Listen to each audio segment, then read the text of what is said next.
Countdown for blast-off. X minus 5, 4, 3, 2, X minus 1, fire.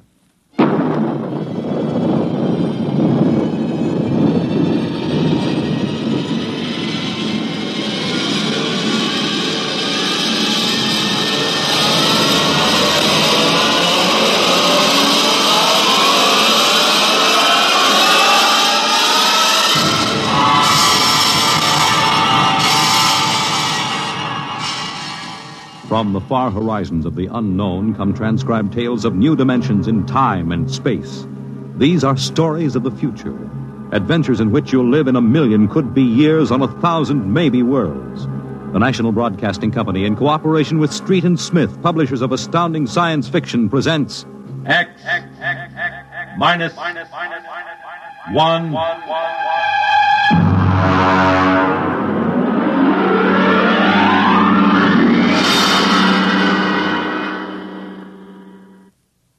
Tonight's story, Nightfall, by Isaac Asimov.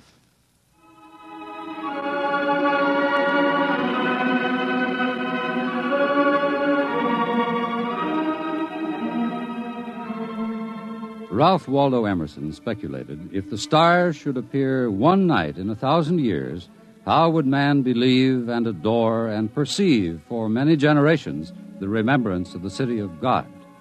This was philosophically interesting. But on the edge of the galaxy, a planet swings on its orbit in a cluster of 6 suns. These suns hang in the sky above.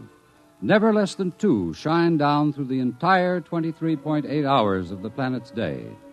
The yellow light has burned down on the planet continuously, into the past, till the mind of man runneth not to the contrary.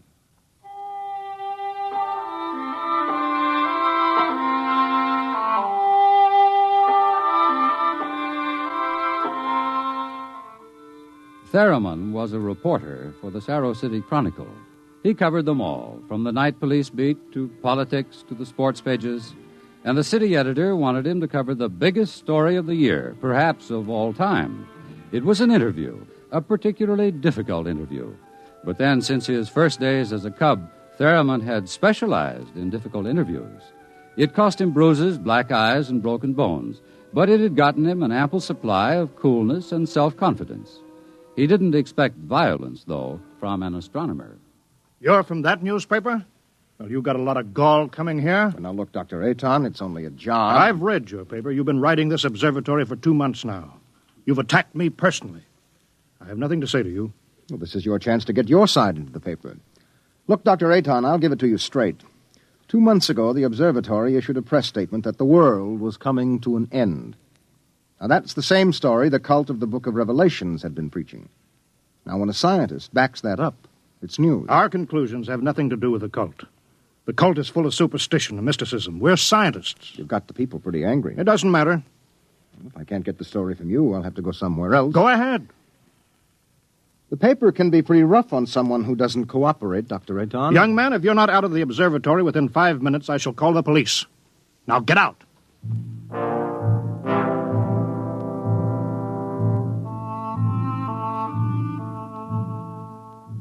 The reporter walks down the long hall from the observatory.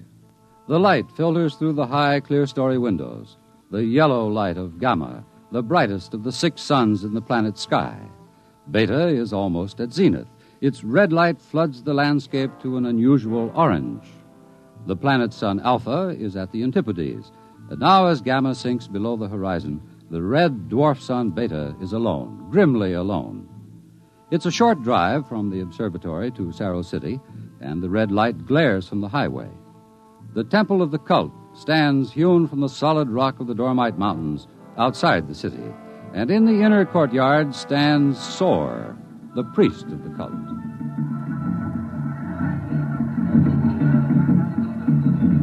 Woe to the unbelievers! Their souls will rot with the absence of light. Tell me, Your Reverence, what will happen? What are you waiting for here? The day of the coming. It is written in the Book of Revelations. It came to pass the sun Beta was alone in the sky, and the world was shrunken and cold. and men did assemble in the public squares and highways. Their minds were troubled, and their speech confused, for the souls of men awaited the coming of the stars. And the lip of the cave of darkness passed the edge of Beta, and loud were the cries of men, and there was no light on the surface of the world. And in this blackness there appeared the stars in countless numbers, and in that moment the souls of men departed from them, and their abandoned bodies became even as beasts. From the stars then reached down the heavens flame, and where it touched, the cities of the world flamed to destruction, so that of man and all the works of man naught remained. So it is written.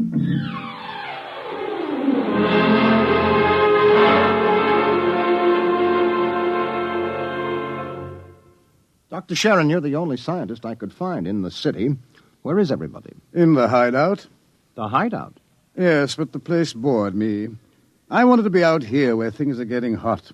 I want to see the stars the cultists are talking about. Besides, they don't want me at the hideout. I'm too scrawny to survive. What is the hideout? Well, we professors have managed to convince a few people that our prophecy of doom is valid. We've got about 3,000 people. They're supposed to hide where the darkness and the stars can't get at them. We hope they'll survive and leave the records. Survive? Survive what? Well, how true it is, I can't say, but the cultists say that every 2,050 years all the suns disappear, and there is a total darkness, and then they say things called stars appear. Of course, men go mad. They mix all this up with a lot of religio-mystic notions, but that's the central idea. But that's impossible, isn't it? I mean, there are always at least 2 suns in the sky, most of the time 4 or 5. There aren't now. Only Beta. You mean that there is going to be worldwide darkness tomorrow, that all mankind will go violently insane? What's behind that? Well, for one thing, the history of civilization of the world. We have located a series of cycles of civilizations comparable to our own, all of which, without exception, were destroyed by fire at the very height of their culture. But is there any scientific theory behind this which would explain it? Well, the University Observatory finished their calculations 2 months ago. And tomorrow there will be an eclipse of Beta so that the planet will become dark. That eclipse comes every 2,049 years. Darkness. And maybe those mysterious stars that no man has seen. And then madness and the end of civilization. And you expect to live through this at the hideout? They plan to photograph the eclipse and leave the records. And then the rest of mankind will know what to expect. Well, what is there in darkness to drive men mad? Have you ever experienced darkness, young man? Well, no, but I know what it is. It's just no light. Oh. Draw the curtain. Why, what for? If we had 4 or 5 suns out there, we might want to cut the light down for comfort, but with only Beta... Ah, that's the point. Just draw the curtain and then come here and sit down. All right.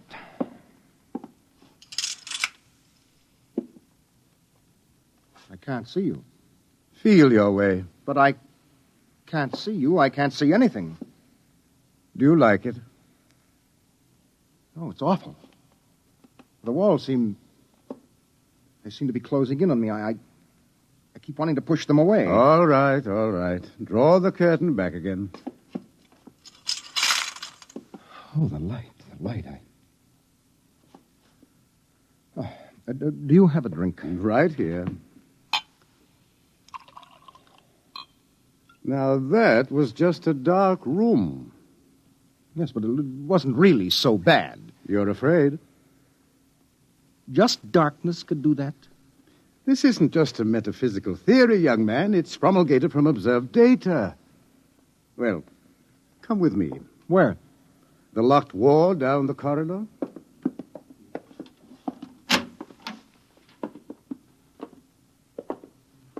Were you at the Cerro City Centennial Exposition 2 years ago? I was overseas on assignment. Well, you remember hearing about the tunnel of mystery that broke all records in the amusement area? Oh, yes. Wasn't there some fuss about that? The anti-vice society had it shut down? Oh, it was shut down, all right. But the Blue Noses had nothing to do with it. That tunnel was nothing but a mile-long passage through darkness. You rode in a little car, and it took 15 minutes to get through. Oh, it was very popular while it lasted. Popular? Well, there's a fascination to be frightened when it's part of a game. Absence of light is one of the instinctive human fears. People came out of that 15 minutes of darkness shaking and half dead with fear. Or weren't there some deaths? Oh, bad hearts, but that wasn't the big danger. Now, which key is this?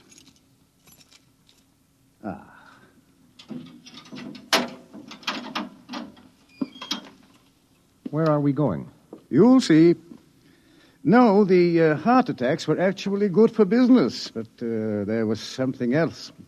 Here, I'll show you.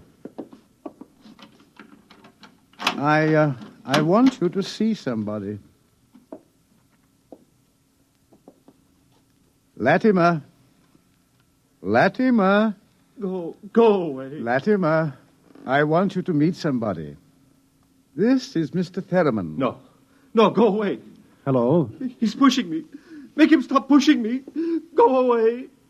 I'm not touching him. What's wrong? Latimer is afraid. Aren't The you? walls. They're falling in on me. The walls. I've got to get out. I've got to get out. Let me out. You can't go out, Latimer. It's all right. I've got to get out. Let me out. Let me out. Let me out. At sleeping period, we have to give him a shot of morphine. Otherwise, he'd bat his brains against the wall. What's wrong with him? Nothing. Nothing but 15 minutes in the darkness of the tunnel of mystery. Oh, that's impossible. 1 person out of 10 came out of the tunnel that way. That's why we had it shut down. But why should darkness do that? It's obvious men cannot exist without light. Longer periods of darkness would obviously be fatal. The scientific theory is that the consciousness of light is necessary for mental activity. Please, doctor, let me outside. Let me out, please. I can't breathe. They're pushing me. They're always pushing me. I can't stand here. Well, there you are, Theremin. That's what 15 minutes of darkness will do. Man just wasn't built to operate without light. There are always at least 2 suns in the sky, most of the time more. Just 15 minutes of darkness. Now, look out of that window. Imagine darkness everywhere.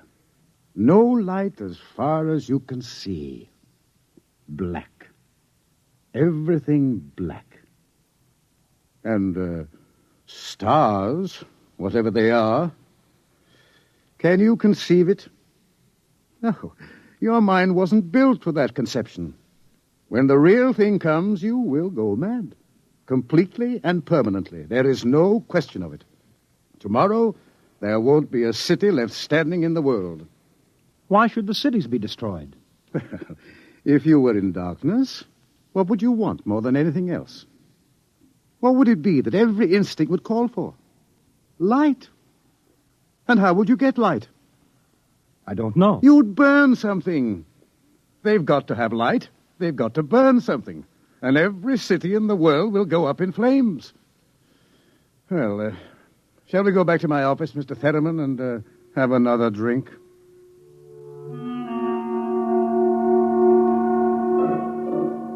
Through the skies, the red sun Beta shines alone. The wind howls across the city. It is cold, colder than man can remember. And as the hour approaches, the reporter goes out and speaks to the man in the street. Excuse me, where are you going now? Home for supper. How about, what are you going to do tonight? Oh, you mean about this star stuff? Look, I'll tell you, mister, I got nothing against religion, see? But it don't stand to reason that the end of the world is going to come boom like that. It just don't stand to reason. Have you read what the scientists say? I don't read stuff like that, only the headlines. Or how about the cult? Well, now, like I say, I've got nothing against religion. But you don't believe them either. They've always been shouting about doom and sin. Listen, when you've been around as long as I have, you get to know the score. It's all right to preach Judgment Day is coming and all that, but just the same, I'm putting money in the bank. How about darkness? About what? How would you feel if there were no light? You crazy. How could there be no light? Well, suppose all the suns went down at once. Suppose everything was black. That's crazy. What's the use of supposing something like that? It couldn't happen. It's crazy. That's all. Thank you. Sure. Oh, look, mister, remember, pallet with 2 L's?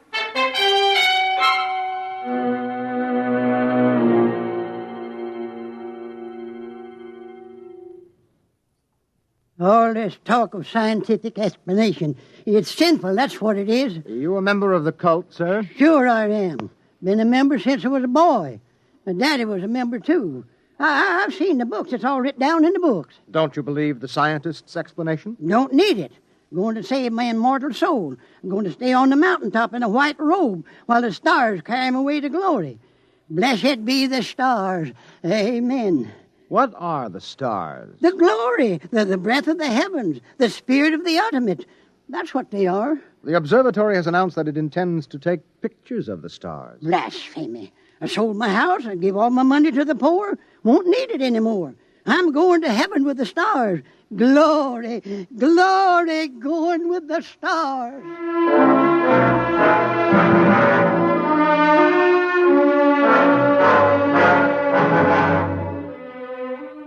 The reporter checks the stock exchange, the stores, business at a standstill.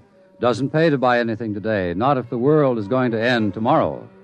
There are predictions of economic collapse in the financial section, layoffs at the factories on the edge of the city, and through the streets the people will mill and turn, unsure, crying in fear or shouting with bravado.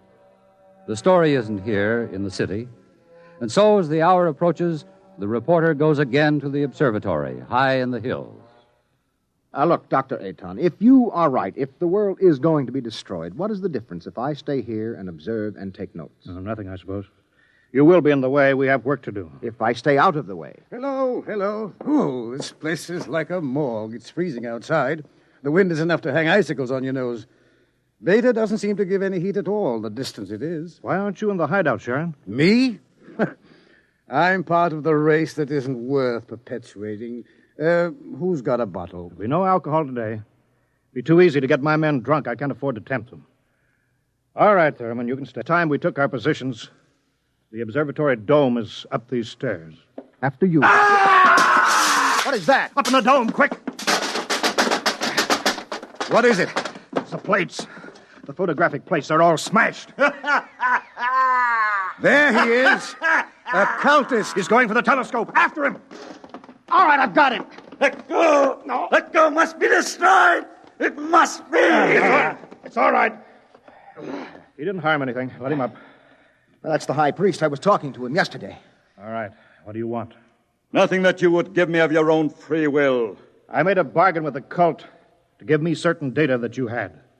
In return, I promised to prove the essential truth of the creed. There was no need to prove that. It stands proven by the book of Revelations. I offered scientific backing for you believers. You made of the darkness and the stars a natural phenomenon and removed all its real significance. That was blasphemy. The facts exist. Your facts are a fraud and a delusion. How do you know? I know. I suppose you think in trying to warn the world against the menace of madness, we are placing souls in jeopardy, huh? Well, we haven't succeeded, if that makes you feel better. Your devilish instruments must be destroyed. We obey the will of the stars. Someone call the police in Cerro City. There's no time for that. Let me handle this. The eclipse is only a few minutes away. Look, you.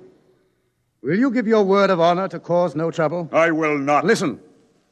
Just as soon as the eclipse starts, we're going to take you and put you in a closet with the door closed, and you will stay there. Then you won't see the darkness, and you won't see the stars. And that means the loss of your immortal soul, according to the cult. All right. Will you give your word of honor? You have it. You will all be damned for your deeds of today. Look at Beta. The eclipse has started. You can see the blackness against Beta. Get busy on those cameras. Check the exposures very carefully. You're shaking, Mr. Theremin. Yes, I don't feel very well. You're not losing your nerve. No, I'm just not used to it. You could probably make the hideout. I have been assigned to cover a story. I intend to cover it. Oh, professional honor? Yes. Yes. Allah sofanet Radrock. Allah sofanet. What is that? The cultist. That's the book of Revelations. I don't understand it. He is chanting some old cycle language. The book of Revelations was originally written in it. There are probably 2 million people in Cerro City who are trying to join the cult. One gigantic revival. How do the cultists manage to keep the book of Revelations going from cycle to cycle if everyone goes mad? Who wrote the book? There are some people who don't see the stars. The blind, those who drink themselves into a stupor, and children, to whom the world as a whole is too new and too strange for them to be frightened at stars and darkness. They would have memories, and that, combined with the confused, incoherent babbling of the mad, formed the basis for the book of Revelations. Oh, the cult will be riding high down there in the city. I hope they make the most of it. Dr. Sharon, I just heard from the hideout on the private line. Oh, they're in trouble? They are safe, but the city is a shambles. You have no idea. Well, it'll get worse. But what are you shaking about, Dr. Ayton? How do you feel? You don't understand. The cultists are rousing the people to storm the observatory, promising them immediate entrance into grace, promising them salvation, promising them anything. How long till the total eclipse? An hour. Well, it's a gamble.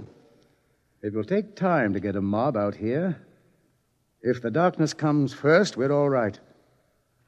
Oh, look at Beta. It's cut in half. Half of it is black. Yes, it's getting darker. An interesting phenomenon. Oh, my collar is suddenly tight. Are you having any difficulty in breathing? No, why? Difficulty in breathing is one of the first symptoms. We have experimented. I'm cold. Seems to be getting colder. Yes, well, we'd better keep our minds on something else. One of the astronomers has a theory about the stars far away to see in the light. He developed a fantasy about a planet revolving around one sun. It's a mathematical possibility. Of course, there couldn't be any life. Part of the planet would always be dark and without light. Well, it's obvious. Without light, there can't be any life. It's time for the artificial light. We can't read the instruments. Artificial light? One of the researchers at the university worked it out. Why, it's beautiful. Yellow light. After 4 hours of red. It's beautiful. Light. Light.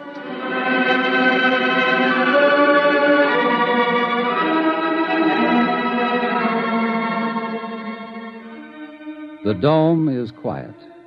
The priest in his yellow robe sways slowly as his lips move in the ancient tongue. Over and over, he whispers the invocation to the stars.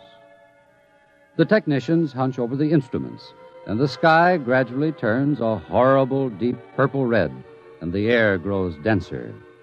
Dusk, like a palpable entity, enters the room, and the dancing circle of yellow light about the torches etches itself into ever sharper distinction against the ever-gathering grayness beyond.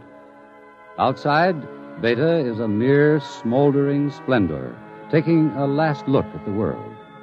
The western horizon, in the direction of the city, is lost in darkness, and along the highway to the observatory surges a menacing, shadowy mass. Mob from the city, they're coming. How long till total eclipse? 15 minutes. But they'll be here in 5. We'll hold them off. Come on, Theodore, downstairs. But there's no light down there. We have to block the door. Come on. I can't breathe. I can't go down there. Take a torch. We'll take light with us. Come on.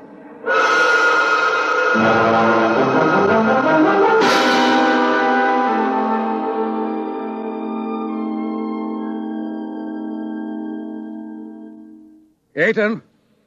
I'm here. Did you bar the door? They won't get in. All right, now, everybody. 1 minute till totality. 1 minute. Just before totality, I'm changing the plate. That will leave one of you for each camera. You know all about times of exposure. Now remember, don't try to look for good shots. And if you feel yourself going, get away from the camera. It's dark. It's getting dark. Sharon. Sharon, where are you? I can't see you, Sharon. I'm right here. 30 seconds. Look out, the priest. I can't see him. And the wicked shall perish, and the souls of the true believers shall be transported in glory to the stars. You can see him against the torch. Don't let him get to the From the telescope. stars there reached down a heavenly flame, and where it touched the cities of the world, flame to utter destruction. Grab him! You shall not Grab him! blaspheme! The world must be destroyed by the stars! It must be! Let me go! I'll take care of him. Stars! The stars!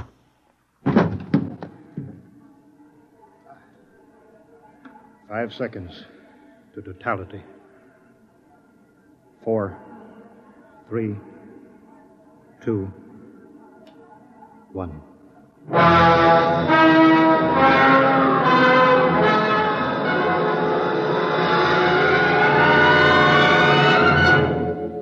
The sky is black, and through it shine the stars. 30,000 minute suns shine down in a soul-searing splendor. It is more frightening in its awful indifference than the bitter wind that shivers across the horrible, cold, bleak world. The stars. The stars. The stars. Oh, no! It's dark. Dark. Dark. The walls. The walls are coming in on me. They're coming in. Light. Light. Light. Darkness. Forever. Light. And ever. And ever. Light. And the walls Light. are breaking in. We did not know. We did not know. We did not know.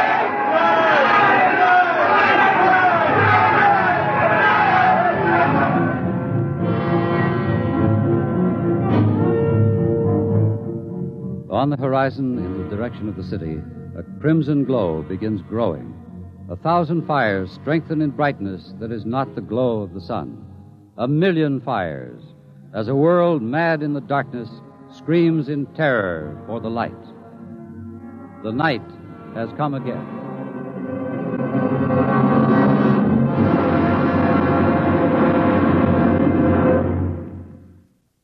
You have just heard X-1, presented by the National Broadcasting Company in cooperation with Street and Smith, publishers of astounding science fiction. Tonight, by transcription, X-1 has brought you Nightfall by Isaac Asimov, adapted for radio by Ernest Kinoy. Featured in the cast were Wendell Holmes, John Larkin, Santos Ortega, Mercer McLeod, Alan Collins, Bob Hastings, and Roy Fent. Your narrator was Floyd Mack. Fred Collins speaking. X-1 was directed by Daniel Sutter and is an NBC Radio Network production.